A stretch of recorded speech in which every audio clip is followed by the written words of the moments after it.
Hi friends, എല്ലാവർക്കും നമ്മുടെ mini സ്പെഷ്യലിലോട്ട് സ്വാഗതം. അപ്പോൾ ഇന്ന് എല്ലാവർക്കും ഇൻട്രസ്റ്റിംഗ് ആയിട്ടുള്ള ഒരു റെസിപ്പിയാണ് ഞാൻ കാണിക്കുന്നത്. നമ്മുടെ കേരള സ്റ്റൈലിൽ തനി നാടൻ രീതിയിൽ വറുത്തെടുത്ത ഒരു ചിക്കൻ്റെ റെസിപ്പിയാണ്. അപ്പോൾ വീഡിയോയിലോട്ട് പോകുന്നതിന് മുമ്പേ ആരെങ്കിലും സബ്സ്ക്രൈബ് ചെയ്തിട്ടില്ലെങ്കിൽ പ്ലീസ് ചാനലിന് സബ്സ്ക്രൈബ് ചെയ്യണേ. അതുപോലെ തന്നെ ലൈക്ക് ചെയ്യാനും മറക്കരുത്. പിന്നെ നിങ്ങളുടെ ഫ്രണ്ട്സിനൊക്കെ ഒന്ന് ഷെയർ ചെയ്ത് കൊടുക്കുക. അപ്പോൾ എന്തായാലും നമുക്ക് ചിക്കൻ ഫ്രൈ എങ്ങനെയാണ് തയ്യാറാക്കുന്നതെന്ന് നോക്കിയാലോ. അപ്പോൾ ചിക്കൻ ഫ്രൈ ഉണ്ടാക്കാൻ വേണ്ടിയിട്ട് 2 ചിക്കൻ്റെ കാലെടുത്തിട്ടുണ്ട് ഞാൻ. എന്നിട്ട് അത് നന്നായിട്ട് കഴുകി വൃത്തിയാക്കിയതിന് ശേഷം ഇതുപോലെ നന്നായിട്ട് അതൊന്ന് വരഞ്ഞു കൊടുത്തിട്ടുണ്ട്. നമ്മൾ മസാലയൊക്കെ ചേർക്കുമ്പോൾ നന്നായിട്ട് ഉള്ളിൽ പിടിക്കാൻ വേണ്ടിയിട്ട് നന്നായിട്ട് വരഞ്ഞു കൊടുക്കുക. അടുത്ത് നമുക്ക് ചിക്കൻ വറുക്കാനുള്ള മസാല ഒന്ന് തയ്യാറാക്കാം. അപ്പോൾ ജാറിലോട്ട് ഞാൻ കുറച്ച് പിരിയൻ മുളക് ഇട്ട് കൊടുക്കുകയാണ്. ഇതൊരു ഹാഫ് ആൻ അവർ മുമ്പേ ഞാൻ വെള്ളത്തിൽ കുതിർത്ത് വെച്ചതാണ്. ഒരു 8 പിരിയൻ മുളക്. എരിവ് കൂടുതലായിട്ട് വേണമെങ്കിൽ നമ്മുടെ സാധാരണ ഉണക്കമുളക് കൂടെ കുറച്ച് ചേർത്ത് കൊടുക്കുക. ഇതിൻ്റെ കൂടെ ഞാൻ 1 സ്പൂണ് പെരിഞ്ജീരകവും അതുപോലെ 1 സ്പൂണ് പെപ്പർ കൂടെ ചേർത്ത് കൊടുക്കുകയാണ്. ഇനി ഇത് നന്നായിട്ട് ഒന്ന് പേസ്റ്റ് പോലെ അരച്ചെടുക്കണം.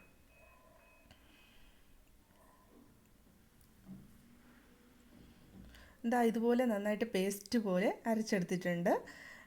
പിരിയൻ മുളക് ചേർത്തത് കാരണം നല്ല ഒരു കളറുണ്ട് ഇതിന്. ഇനി ചിക്കനിലോട്ട് നമ്മൾ 1 സ്പൂൺ ഇഞ്ചി വെളുത്തുള്ളി പേസ്റ്റ്, 1 നാരങ്ങയുടെ നീര്, പിന്നെ നമ്മൾ 1 സ്പൂൺ പെരിഞ്ജീരകം, ആവശ്യത്തിനുള്ള ഉപ്പ്.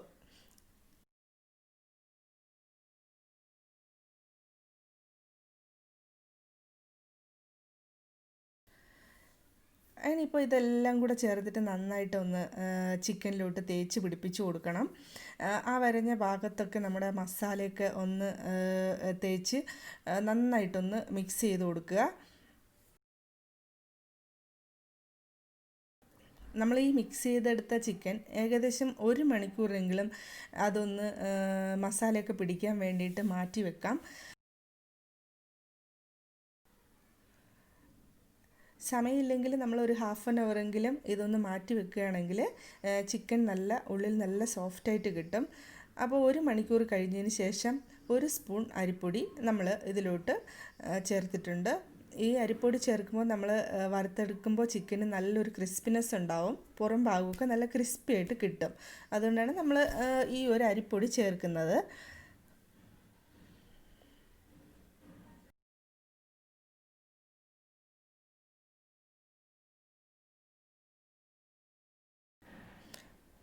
ഇപ്പോൾ നമ്മുടെ ചിക്കൻ വറുക്കാൻ വേണ്ടിയിട്ട് റെഡി ആയിട്ടുണ്ട്. അപ്പോൾ ചീനച്ചട്ടിയിൽ എണ്ണ ഒഴിച്ചു കൊടുക്കുക. അപ്പോൾ നമ്മളെ ഒരു നാടൻ സ്റ്റൈലിലുള്ള ചിക്കൻ ഫ്രൈ അല്ലേ, അപ്പോൾ വെളിച്ചെണ്ണ തന്നെ നമുക്ക് യൂസ് ചെയ്യാം. വെളിച്ചെണ്ണ ഒഴിച്ചിട്ടുണ്ട്. ഇനി നമ്മൾ പുരട്ടി വെച്ചിട്ടുള്ള ചിക്കൻ ഈ എണ്ണയിലോട്ട് ഇട്ട് കൊടുക്കാം.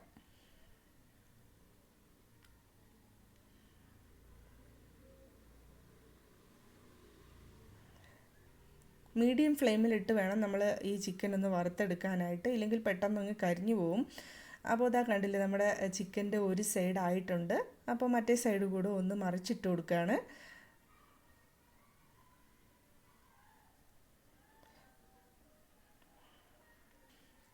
ചിക്കൻ ഇതാ നന്നായിട്ട് പാകമായിട്ട് വന്നിട്ടുണ്ട്, നല്ല മുരിഞ്ഞ് വന്നിട്ടുണ്ട്. ഈ സമയത്ത് നമ്മൾ ഒരു 5-6 വെളുത്തുള്ളി ചതച്ചത്, അതുപോലെ തന്നെ ഒരു 2-3 പച്ചമുളക്, പിന്നെ കുറച്ച് കറിവേപ്പില, ഇതെല്ലാം കൂടെ ചേർത്ത് നമ്മൾ ഈ എണ്ണയിലോട്ട് ഒന്ന് ഇട്ട് കൊടുക്കും. അപ്പോൾ ഇതും കൂടെ ചേർന്നൊന്ന് മൂത്ത് കിട്ടുന്ന സമയത്ത് ചിക്കനിലോട്ട് ഇതിൻ്റെ എല്ലാം ഫ്ലേവർ കിട്ടും. അപ്പോൾ ടേസ്റ്റ് ഒന്നുകൂടെ കൂടും. അത് കണ്ടില്ലേ, നമ്മുടെ ചിക്കനിലോട്ട് ഇട്ട് കൊടുത്തിട്ടുള്ള കറിവേപ്പിലയും അതുപോലെ വെളുത്തുള്ളിയും പച്ചമുളകും ഒക്കെ നന്നായിട്ട് മൂത്തിട്ടുണ്ട്.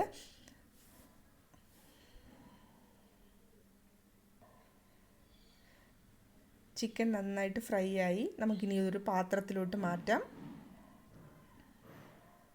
ഇനിയിപ്പോൾ നമുക്ക് ഈ പൊടിയൊക്കെ ഒന്ന് കോരിയെടുക്കാം. അതായത് നമ്മുടെ പച്ചമുളകും വെളുത്തുള്ളിയും കറിവേപ്പിലയും അതുപോലെ തന്നെ മസാലയൊക്കെ മൂത്തതെല്ലാം കൂടെ ചേർത്ത് നമ്മൾ കോരി അത് ചിക്കനിലോട്ട് വെച്ചിട്ടുണ്ട്.